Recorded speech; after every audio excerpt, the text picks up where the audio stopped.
Good morning students. Solutions में आज का हमारा टॉपिक है vapour pressure and Rawls law. ठीक है, सबसे पहले हम देखते हैं वेपर प्रेशर क्या होता है। तो सबसे पहले तो देखिए हम वेपर प्रेशर को डिफाइन किस तरह से करेंगे। तो वेपर प्रेशर क्या होता है? Pressure exerted on the surface of liquid by vapor molecules when liquid and vapor both are in equilibrium condition at constant temperature is known as vapor pressure। ठीक है, ये लिखा हुआ है ना। अब देखिए हम इसको समझते हैं क्या होता है। देखिए आपको पता है कि हम किसी भी लिक्विड का टेम्परेचर बढ़ाते हैं तो किस में कन्वर्ट होता है बेटा? वेपर में कन्वर्ट होता है ना। अब देखिए आप कि हमारे पास ये प्रोसेस कहलाता है वेपोराइजेशन। क्या कहलाता है? वेपोराइजेशन कहलाता है। अब जैसे हमारे पास कोई ओपन कंटेनर है ना, इसमें हमारे पास कोई लिक्विड है, हमने इसका टेम्परेचर राइट किया, मीन्स इसको हीट किया तो ये लिक्विड किस में कन्वर्ट होगा? वेपर में कन्वर्ट होगा। मीन्स ये वाला प्रोसेस हो रहा है वेपोराइजेशन वाला प्रोसेस। अब आपको दिख रहा है कि ये जो कंटेनर है ऊपर से खुला है, ओपन है, इट मीन्स जो वेपर मॉलिक्यूल्स बनेंगे ये कहाँ चले जाएंगे? एटमॉस्फेयर में चले जाएंगे और इसका कोई भी रिवर्स प्रोसेस नहीं होगा। अब आपने दूसरी कंडीशन ली। दूसरी कंडीशन में आपने क्या किया कि इस कंटेनर को किसी लिड से कवर कर दिया। ठीक है, अब आपने इसमें लिक्विड फिल किया और आपने नीचे से टेम्परेचर राइज किया। तो जब आप टेम्परेचर राइज करेंगे तो आप देखेंगे कि लिक्विड किस में कन्वर्ट होगा? वेपर में कन्वर्ट होगा। इट मीन्स कौन सा प्रोसेस हो रहा है? वेपोराइजेशन। अब आपको यहाँ दिख रहा है वेपर को बाहर जाने को कोई प्लेस नहीं है, तो ये वेपर मॉलिक्यूल्स क्या होगा कि लिक्विड की सरफेस पर आपस में टकराएंगे, स्ट्राइक करेंगे और वापस किस में कन्वर्ट हो जाएंगे? लिक्विड में।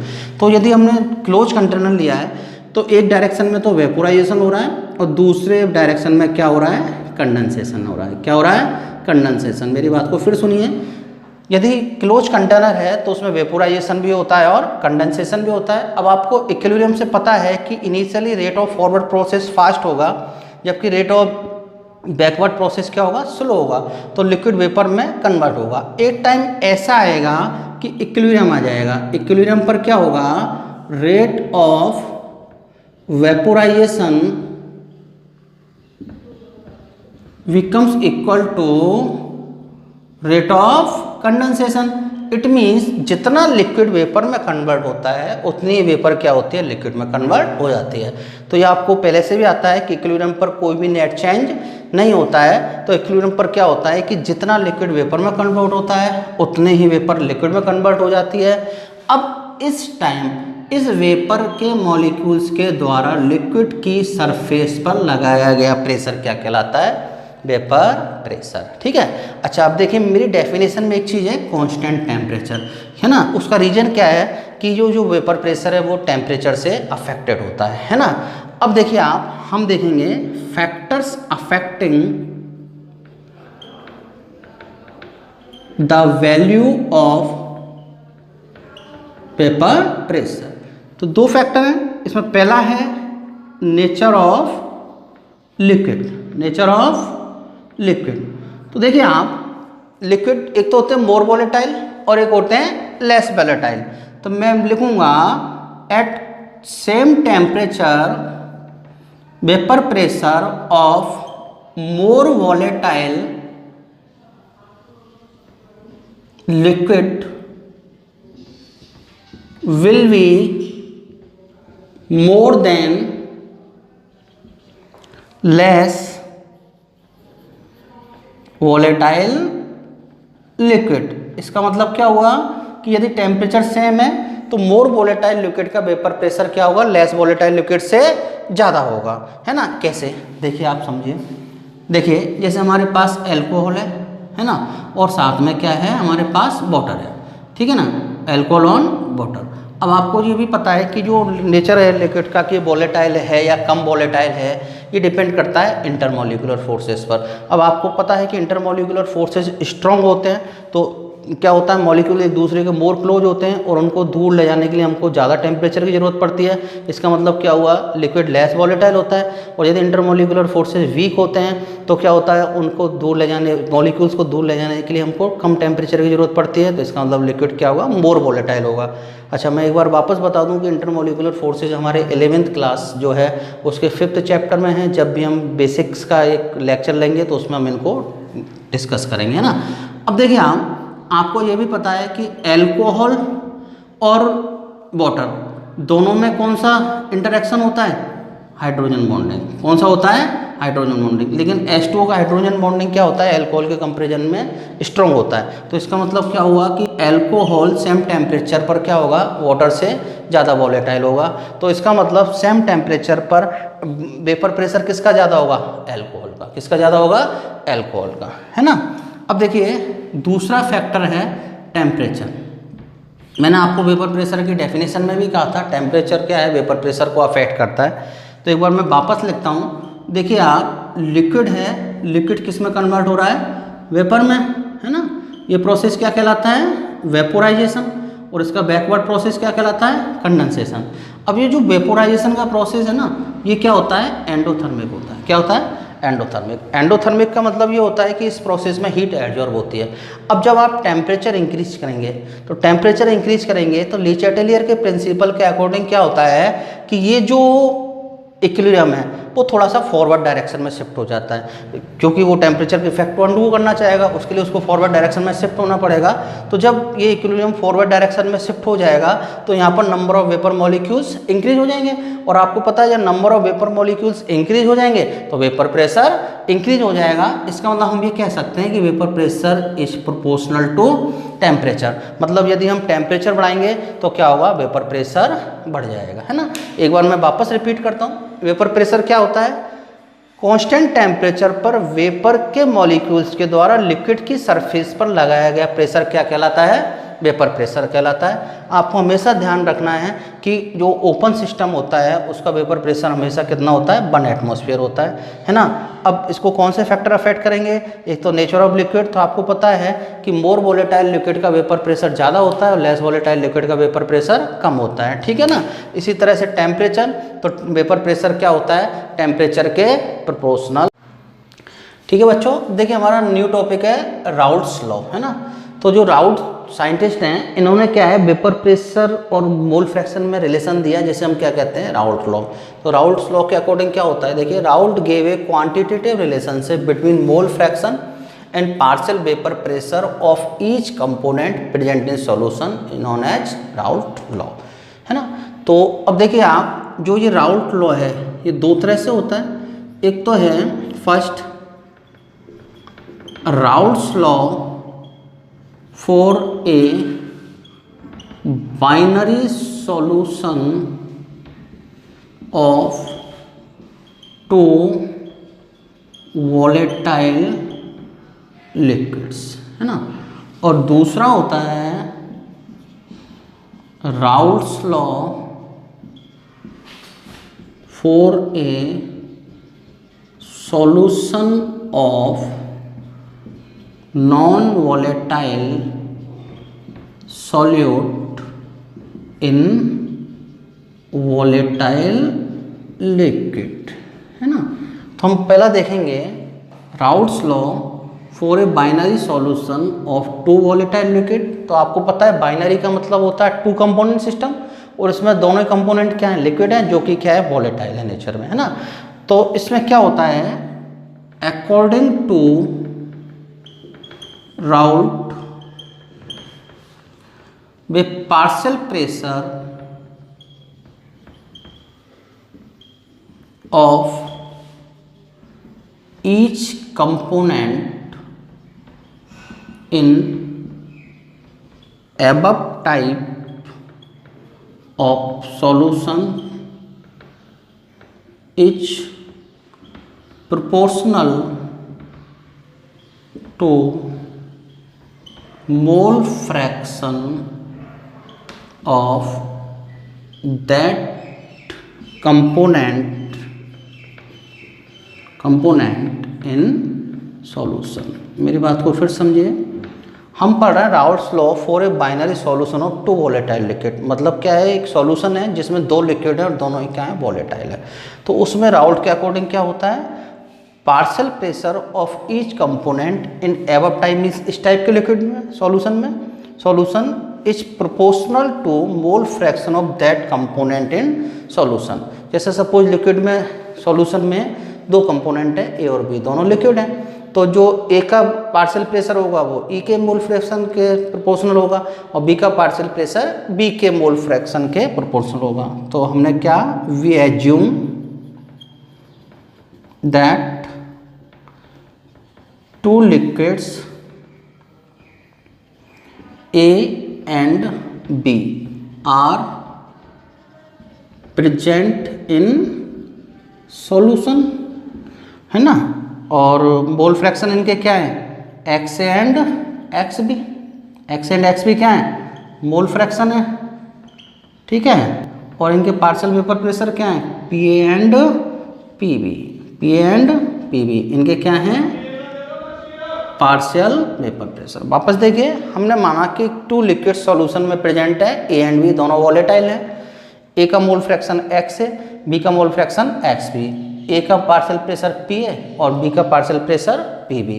तो देखिए बच्चों, अब क्या होगा, अकॉर्डिंग टू राउट क्या होगा, P A proportional to x है and P B proportional to x B, है ना। और P A is equal to P A not X है and P B is equal to P B not x B. इसे equation number 1 और इसे equation number 2। तो देखिए P A और पी बी ये तो क्या है, partial pressure of liquid A and B in solution, and X and x B क्या है, mole fraction of liquid A and B in solution. And P A naught क्या, here P A naught and P B naught is equal to vapour pressure of pure liquid A and B. Pure liquid A and B, है ना। अब देखिए आप, हम इसमें एक graph बनाते हैं, ग्राफ से आप समझना इसको। हमने ग्राफ प्लॉट किया बच्चों, किसमें, हमने यहाँ तो लिया x और यहाँ क्या लिया p, है ना। अब इस पॉइंट पर x इज इक्वल टू 1 तो x भी कितना होगा 0, x भी इज इक्वल टू 1 तो x से कितना होगा 0। इसका मतलब ये है कि इस ग्राफ में ये हम x एक्सिस पर तो मोल फ्रैक्शन ले रहे हैं और p एक्सिस पर क्या ले रहे हैं, प्रेशर ले रहे हैं, है ना। अब क्या है कि इस पॉइंट पर a का मोल फ्रैक्शन बने तो प्योर लिक्विड है, और इस पॉइंट पर b का मोल फ्रैक्शन बने तो प्योर लिक्विड b है। इधर जा रहे हैं तो a डिक्रीज हो रहा है, b बढ़ रहा है, इधर आ रहे हैं तो b डिक्रीज हो रहा है और a बढ़ रहा है ना। अब देखिए आप, ये प्योर लिक्विड a को भी मान लिया तो ये इनिशियली हो गया, तो ये इसका क्या हो जाएगा बच्चों, पी ए नॉट हो जाएगा। अब जैसे जैसे इधर जा रहे हैं तो ए का मोल फ्रैक्शन डिक्रीज हो रहा है, तो इसका वेपर प्रेशर भी डिक्रीज होगा, है ना। तो ये जो ग्राफ आया है वो किसके लिए आया है, पी ए, है ना। अब सपोज ये बी का मोल यहाँ पर क्या है, प्योर लिक्विड बी है, तो ये इसका पी बी नॉट हो गया, है ना। इधर जा रहे हैं तो बी डिक्रीज हो रहा है, तो ये आपका क्या हो जाएगा, पी बी। वापस समझिए, पी ए नॉट तो प्योर लिक्विड ए का है, क्योंकि राउल्स के अकॉर्डिंग क्या होता है कि वेपर प्रेशर जो होता है वो मोल फ्रैक्शन के प्रोपोर्शनल होता है। तो जब यहाँ पर इस पॉइंट पर मोल फ्रैक्शन इसका बने तो इसका वेपर प्रेशर मैक्सिमम होगा, है ना, कांस्टेंट होता है वो हर लिक्विड के लिए।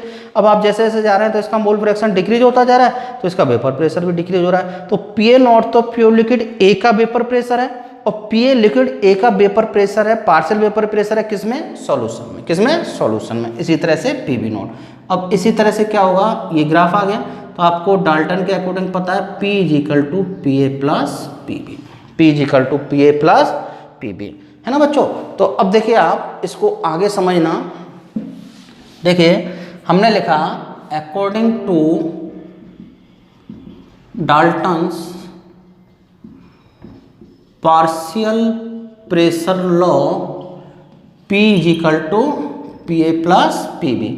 तो यहाँ P इज इक्वल टू क्या है, टोटल प्रेशर। क्या है, टोटल प्रेशर। तो आपको डाल्टन का पार्शियल प्रेशर लॉ आता है कि जो टोटल प्रेशर होता है वो क्या होता है, पार्शियल प्रेशर का सम होता है ना। तो इसको और डेरिवेशन को सॉल्व कर लेते हैं। P is equal to P A not x A plus P B not x B, और P is equal to P A not 1 minus x B plus P B not x B, है ना। देखो आपको पता है since x A plus x B is equal to 1 तो x A is equal to क्या हो जाएगा, 1 माइनस एक्स बी, जो मैंने यहाँ पुट कर दिया।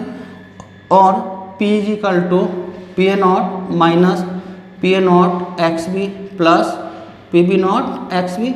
हम इसे रीअरेंज कर लेते हैं और P is equal to P B not x B, ठीक है, minus P A not x B plus P A not. इस इक्वेशन को रीअरेंज कर लिया और P is equal to P B not minus P A not x B common आ गया plus P A not. तो ये हमारा क्या आ गया इक्वेशन नंबर थर्ड। ये तो कब, जब हमने x is equal to 1 minus x B रखा है। अब यदि क्या यहाँ से इक्वेशन नंबर थर्ड मान लीजिए, इससे इक्वेशन नंबर 4 है ना। If we put x B is equal to 1 minus x A in equation number 3, then ये क्या हो जाएगा, p is equal to P A not minus P B not x A plus P B not. तो देखिए आप equation number 4 और 5 में क्या है, आपको पता है कि पी बी नॉट और पी ए नॉट क्या होते हैं, कांस्टेंट होते हैं। तो इसका मतलब क्या होता है कि p proportional to x B, same इधर p प्रोपोर्शनल टू एक्स है। तो इसका मतलब ये क्या हुआ, we can say from equation number 4 and 5 that total pressure P is linear function of XA and XB। तो देखिए आप, ये क्या है हमारा राउल्ट्स लॉ किसके लिए हुआ, for a binary solution of 2 volatile liquids. अब देखिए बच्चों, हमारा राउल्ट्स लॉ का सेकंड टाइप है Raoult's law for solution of non volatile solid in volatile liquid. इसका मतलब ये है कि हमने जो सॉल्यूशन लिया है उसमें सॉल्वेंट तो वॉलेटाइल है, मीन्स लिक्विड है, और सॉल्यूट क्या है, नॉन वॉलेटाइल है ना। तो देखिए आप, ये पहले तो मैं डिफाइन कर देता हूँ। According to Raoult, total pressure of solutions of non volatile solute in volatile liquid is proportional to mole fraction of volatile liquid in solution, है ना। अब देखिए आप एक्सप्लेन करते हैं इसको। आपको पता है कि जो वेपर प्रेशर होता है या वेपर बनती है वो किसकी बनती है, लिक्विड की बनती है। सॉलिड का वेपोराइजेशन नहीं होता है तो उसकी कोई वेपर नहीं बनती। तो इस तरह के जो सॉल्यूशन है जिनमें क्या है कि वॉलेटाइल लिक्विड है, उसके अंदर नॉन वॉलेटाइल सॉल्यूट मिक्स है, तो जो उसका सॉल्यूशन का टोटल वेपर प्रेशर होगा वो किसके कारण होगा, ओनली वॉलेटाइल लिक्विड के कारण। क्यों, क्योंकि सॉल्यूट जो है वो नॉन वॉलेटाइल है, उसका कोई वेपर प्रेशर नहीं होता है ना, पहली बात। दूसरी बात ये है कि जो प्योर लिक्विड है उसका वेपर प्रेशर ज़्यादा होता है, और हम जैसे जैसे उसके अंदर नॉन वॉलेटाइल सॉल्यूट मिलाते जाते हैं तो प्योर लिक्विड का वेपर प्रेशर क्या होता है, डिक्रीज हो जाता है। देखिए मैं इसको समझा रहा हूँ कैसे। हमने माना we assume that non volatile solute B is present in volatile liquid A, है ना, एंड वेपर या पार्शियल प्रेशर ऑफ A बराबर PA, है ना, and mole fraction of A